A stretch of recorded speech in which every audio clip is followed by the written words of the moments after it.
This is a place. This is the place? This is a place. We want to talk about. This is a place.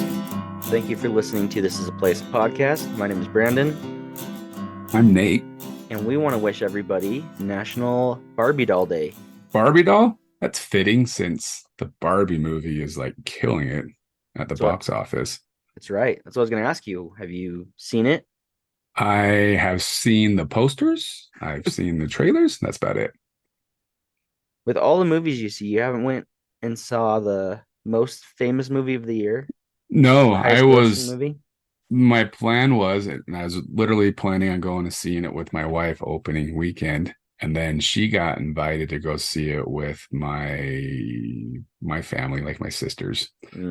Girls' night out. Niece. Yeah, girls' night out. And so I'm like, yeah, it'd be down for you to watch it twice within a few days. So you go see it, and then we'll go see it later.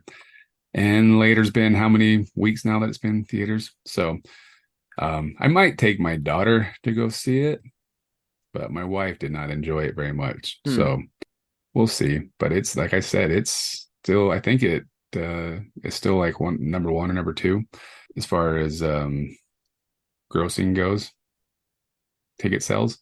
Yeah. And it's one of Warner Brothers. I think that's who made it. I think it just beat out like is it Dark Knight Warner Brothers? No, Harry Potter. It just beat out Harry Potter. Really? Yeah. Wow. So, but then again, like ticket prices are definitely a little bit more expensive than when Harry Potter's were out. So, and adjusted for inflation, how much more? But have you seen it? No. I was going to say, let's put on our pink shirts and go together. Okay, I'm down. I probably have to bring my wife, so I don't know if your wife want to tag along or not, but she won't see it again. My wife said, and I'm kind of in the same boat. Like, there's certain movies I'll want to go see in theaters, but she said, why would we spend all that money when it's just going to be on streaming in a couple months and we could just watch it then? So we might just wait on that one. I kind of want to go see Oppenheimer before seeing that one on streaming because it seems a little more of a movie theater one. Yeah. Have you seen that one? No, and the reason why I haven't seen it yet, and we probably should go see it, like you said, while it's in theaters, is long movies just drive me bonkers. It's like 3 hours. 3 hours. Long. Yeah. So, like a lot of times when my wife and I, as everybody knows, we have that movie pass at the Regal Theater. So we try to go at least once a week, but a lot of times you just like, none of the movies are really catching our attention. So we just try to find one. And the one that usually gets my vote is the one that has the shortest runtime. Because I'm like, every movie is now like, I felt like growing up, movies were like 90 minutes long and they just kept getting long. Like once they got to 2 hours, you're like, oh my gosh, this movie's 2 hours long. And then they just keep getting longer and longer. And I don't do well sitting down for that long with one not getting like ants in my pants or sleepy. I've heard it doesn't feel like 3 hours. But sure. At the same time, that might be one you want to hold out for this. Well, maybe what I should do, since I have the pass, is go watch an hour and a half, leave. There you go. And then go back later and watch the second half. But it's also hard to sit for 3 hours and drink water or soda or whatever, and then not have to go visit the ladies' room. I mean, the powder room. Back when VHSs were a thing. Titanic was on 2 VHS. Yeah, Titanic and then Gone with the Wind. That one's super, super long. But you need an intermission with those super long movies. And they don't do that. They're not going to do an intermission in the middle of a movie. They should. Why wouldn't they do an intermission? Smart to do like a 10, 15-minute intermission so that people go buy more stuff. Exactly. People use the restroom and they go buy more stuff. Why don't you do intermission? That's a good point. Save it even 10 minutes. Like that's well, especially in a 3-hour movie. If it goes past 2 hours, then an intermission wouldn't be the worst thing. So that's a good idea. We need to open up a movie theater and implement this plan. Add it to the list of all our other plans. Right next to our restaurant. Yes. And theme park. They can just be all one thing. Speaking of Barbie, did you know that I mean, some people say Barbie was based on Barbara Millicent Roberts, but it actually is modeled after one of the former Relief Society general presidents, Belle S. Spafford. Yeah. Where's your source for this one? I made it up, but it does help us get into our topic today, which is there's a lot of myths of the Church of Jesus Christ of Latter-day Saints. All those things you hear, the interesting person in the ward make a comment about in Sunday school, or something that you heard on your mission. There's lots of myths out there. One kind of similar to the Barbie one is that a Star Wars character is based off of the prophet of the church. Are you aware of that myth? Yes, I can. Yeah, you got it. That Spencer W. Kimball was the inspiration for Yoda. And gotta be honest, I can see it. Well, did you guys watch Star Wars at all on your mission? No, that was Yeah. strictly prohibited. Really? Episode 1 came out a few months after I left. So about the year mark for me is when it was out on video. Mm-hmm. So we watched, I might have mentioned this before on the podcast. So we watched it like, gosh, 12 or 15 P days in a row. But the problem is they had the old CRT, whatever TVs, and they were pretty dark. So I didn't even know until I got home from my mission that Obi-Wan and his whatever, what do you call it? Trainer or whatever. Oh yeah, Liam Nielsen. his apprentice. Like, yeah, his apprentice. Oh, yeah. Anyways, at one point, where at the very beginning, where they like jump down from that high level or jump up or whatever, I didn't even know that even happened until I got home because you couldn't see it on the TVs. And like, oh, they like jumped up there or something. Oh really? So there's a lot of stuff. And the problem is too, it was in English with Spanish subtitles, and it's so hard not to read subtitles. So they got annoying. You like your eyes would be dead tired after watching it. But the whole reason why we got to watch Star Wars is because there's that correlation of that the Force is the priesthood in the church, you know, Yeah. and that Darth Vader is, anyways. So that's why it was permissible to watch Star Wars movies on the mission. And that one, obviously, we watched 100 times because it was the newest, latest, and greatest. Anyways, I remember my first companion was our trainer was a huge Star Wars fan, so he had magazines and everything talking about episode 1 and how excited he was for it. And I never got to get his take after he saw it because he left before it came out in video. I think you got to reach out and see what he thinks. Yeah, if it was all that it was cracked up to be, because it wasn't as good as I thought it was going to be. I mean, you had Jar Jar Binks, so it was pretty amazing in my opinion. It created a new generation of Star Wars fans, I would say. Like your age group kind of got in, maybe a little bit younger. My age group's a little more okay with the prequel movies, 1, 2, and 3. Yeah. The older generation kind of had a hard time with it. So, but Well, yeah, sorry. mission- Yeah, the myth of Yoda being President Kimball and the whole reason George Lucas made it because of the correlation with the priesthood and the Force. That's why he needed to make a sci-fi movie about it. Right. And bringing the lightness needs to beat the darkness. So yeah, It makes sense. and I think that's the only Mormon folklore that I know, That's all you know of? because everything else is truth. Right. It is funny that I think a lot of these myths come from missions and missionaries. What other things did you hear on your mission that possibly was taught as some kind of doctrine or something when it actually was just a myth? Or Well, not so. I went to Uruguay, which is kind of a third world country, right?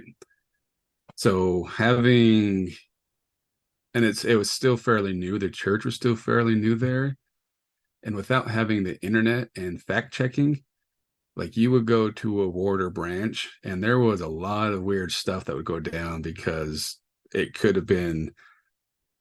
It's just the snowball effect, right? Well, this is the way we do it, and there was really no way to verify or fact check.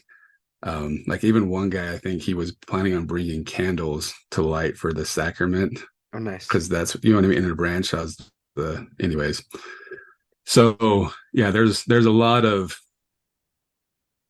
I wouldn't call it false doctrine. What would you call it?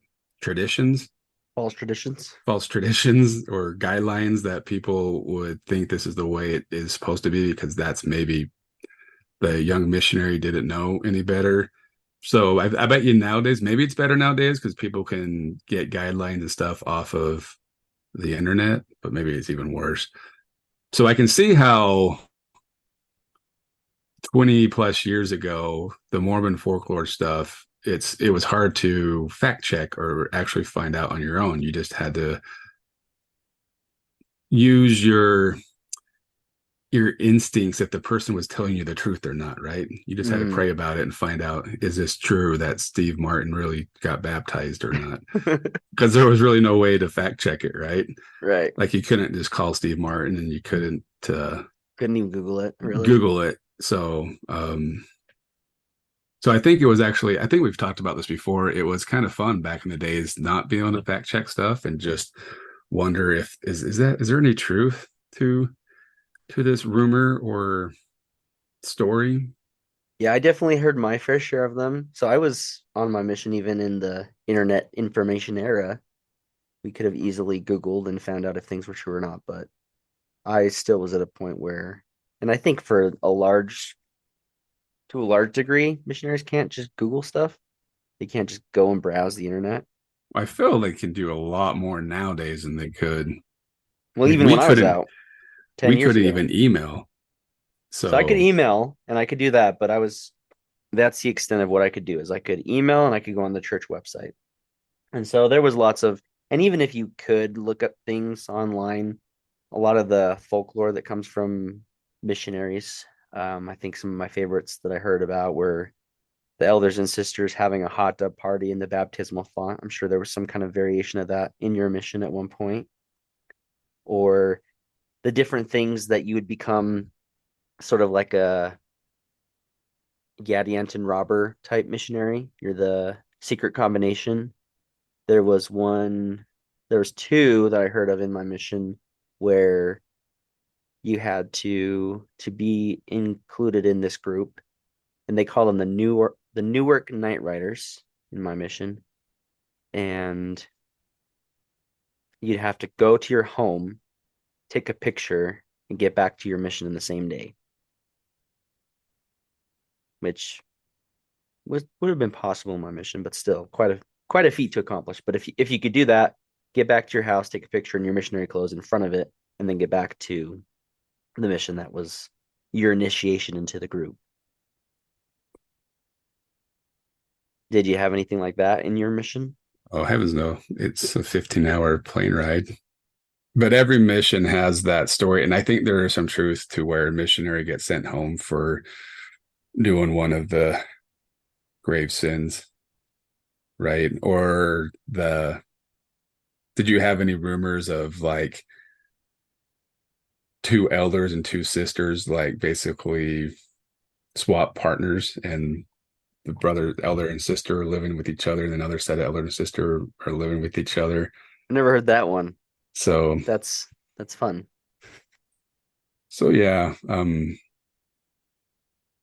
think every mission has that story, and I think there's some truth to some of them, but you also wonder too of how many are just the telephone call where it started out really, really small. So snowball got bigger and bigger. Yeah, and I don't know. I had a companion at one point that he was my age as far as the mission goes, but he was a Latino, so he was 2 months behind me, but we got to the mission the same day. Right. And we were companions towards the end of my mission.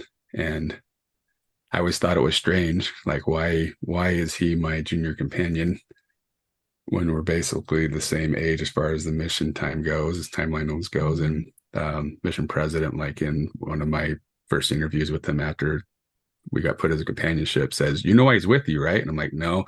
He likes the ladies too much. You're like, great, thank you so much All right, for cool. I got to gifting me this. I got to babysit him. Great. So, anyways, Yeah, this conversation's kind of prompted by I found a Reddit post on the Latter-day Saints page, or what are some of the Mormon myths that you've heard? And the main person said they found out that they have an aunt who believes the 10 tribes in the city of Zion will return to us by means of UFOs. And then they went on to ask, what are your crazy myths you've heard? And missionary actually told this one to my mom, and I think she still believes it to this day, that that Bigfoot is real and is Cain. And I'm sure you've heard that one. oh yeah.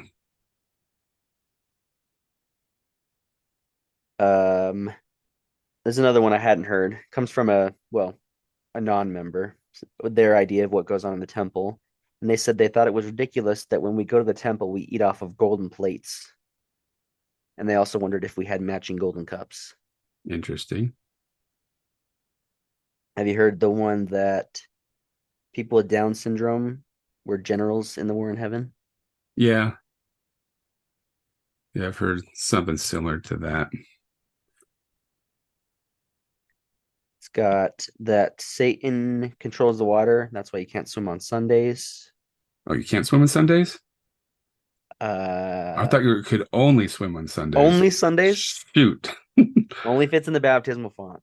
A lot of people this is kind of a non-member perspective, but a lot of people in the 70s were convinced that the missionaries, this was in Great Britain, were there to steal the young women and put them on a bullet train under the Atlantic Ocean straight to the middle of the Great Salt Lake where the temple stood, so they could marry them off to the Mormon elders of the church.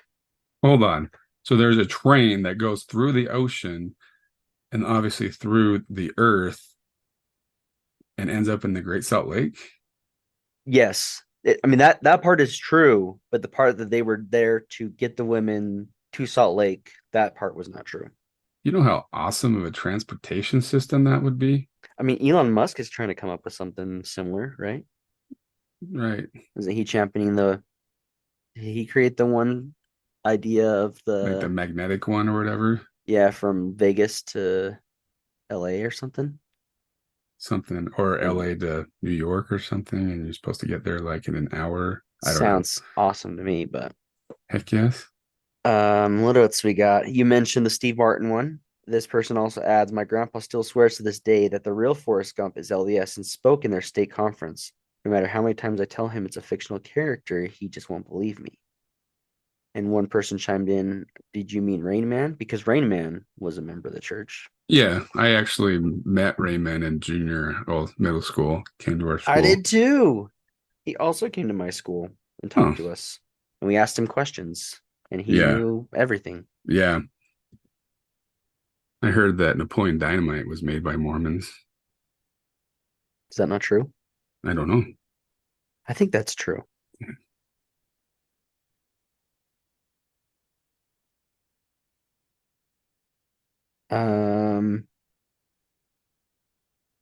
Let's see. What about three Nephites? Have you got any good three Nephite stories? Well, I can't quote any off of the top of my head, but you always hear the story of my car broke down in the middle of nowhere and three gentlemen appeared out of the woods and changed my tire and my car floated down the freeway on zero gas. Yeah. Or there's a man broke into my house and he was going to stab me with a knife and then he ran out screaming and the cops later caught up to him and said, why did you run out screaming? It's because there was three big dudes standing behind her. What? You know what I mean? Gotta love those stories. Yeah. The three Nephites sneaking in during the night to do the early saints' field work. Cain himself crawling up to some church leaders and begging the leader to kill him so he can be out of his misery. The Cain is Bigfoot, which we already talked about.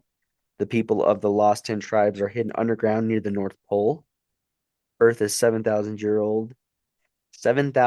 years old, and dinosaur bones are from pieces of some other planet that were used to make Earth. I've heard that one a lot. Mm-hmm.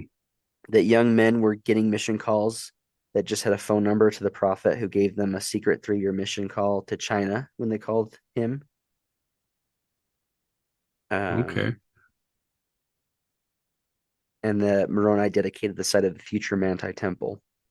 That one, I think they have a picture in the Manti temple of that happening. So maybe that's why that one might, that one might, I don't want to say doctrine, but there is a painting that they kind of endorsed that thought. Have you heard that the design of the original Provo and Ogden temples was inspired by Exodus 13, the pillar of fire and cloud? No, I Me don't think neither. so. I think I heard that one before. Or that the Salt Lake Temple was perfectly sized for elevators designed and installed before elevators were even invented. I kind of believe that. I used to believe that one. What about how this U2 is like secretly Mormon and the song Where the Streets Have No Name is based off of Utah, Salt Lake City? Yeah, I think you've told me that one. Yeah. Actually, it's funny because anytime it comes on the radio, like in playing any sport, I always like bring that up. They're like, really? I'm like, no, not That you get a tuition refund if you graduate BYU single. That'd be awesome. really. Well, yeah, I don't think so. The church is very into the fact that you need to get married. Didn't they just do like the biggest speed dating Yeah. event ever at the Salt Palace? Is that where it was at? Yeah, I think it's still going on. It's like a multiple weekend thing. Yeah, but they just did like I mean, a guy I know, he's the one that catered the whole event, and there's Oh like wow. thousands and thousands of meals he had to do, and Gonna see a huge uptick in marriages in Utah coming soon. somebody had to get engaged from that, right? Had to. Somebody If it only saved one soul, they would have done it. got one more marriage.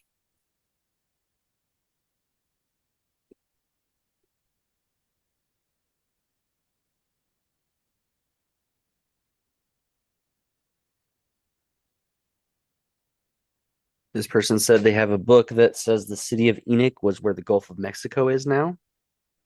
Okay, And you've heard the White Horse prophecy. I think that's what it's called. I don't think so. That in essence, the Constitution will hang by a single thread and it will be saved by the church. So a lot of people thought that's why Mitt Romney was going to become president, that he was going to be the one to Um, save it. Donny Osmond's a Mormon. That one's true. Oh, Oh, here's another one that I like. That someone got their patriarchal blessing and decided to test its validity by going to a different patriarch. The second patriarchal blessing was exactly the same word for word, except it had "do not mock me" at the very end. you don't you think it would have started off with "Don't mock me"? God will not be mocked.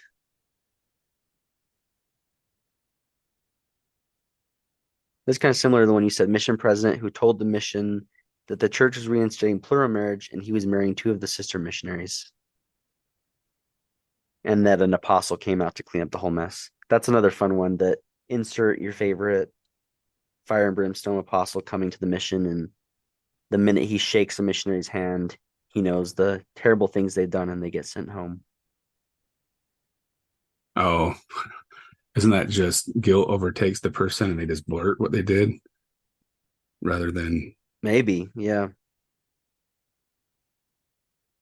Anyway, there's tons of myths, tons of folklore out there.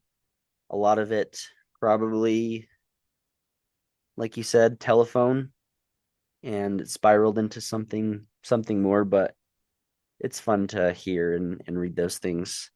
So I'd be interested to know what if any our listeners have, either from a member or non-member perspective, what crazy things go on in the temple, if we're burning babies or whatever may be happening. or that I mean, the old one, probably more of my parents' generation, was that the Mormons had horns. Yeah, I saw that on the list too. So that one's kind of funny. Or if you served a mission and you had like a crazy rumored story to what happened to a missionary, or Bonus points if it's real. And that doesn't even get us into the whole, we didn't even step into the casting out demons. One that we didn't share is the story of the missionaries who had like a really bad experience at a place. So they dust their shoes off and then the house burned down the next day. Yeah, and then you always hear the story of the whole city burned down except for the church, or Yeah. that I don't understand, or that the person had 3-degree burns over his whole body except where his garments were. Yeah. Yep. There is So no shortage of stories. So let us know what yours are, what crazy things we Mormons come up with. 100%. I always say you find what you're looking for. So if you look hard enough, you can create your own narrative or see what you want to see. And be careful though, or Cain might come get you. No, he's you're protected by the 3 Nephites. Thanks for listening to This Is a Place podcast. And this was not a place we just talked about. See you next week.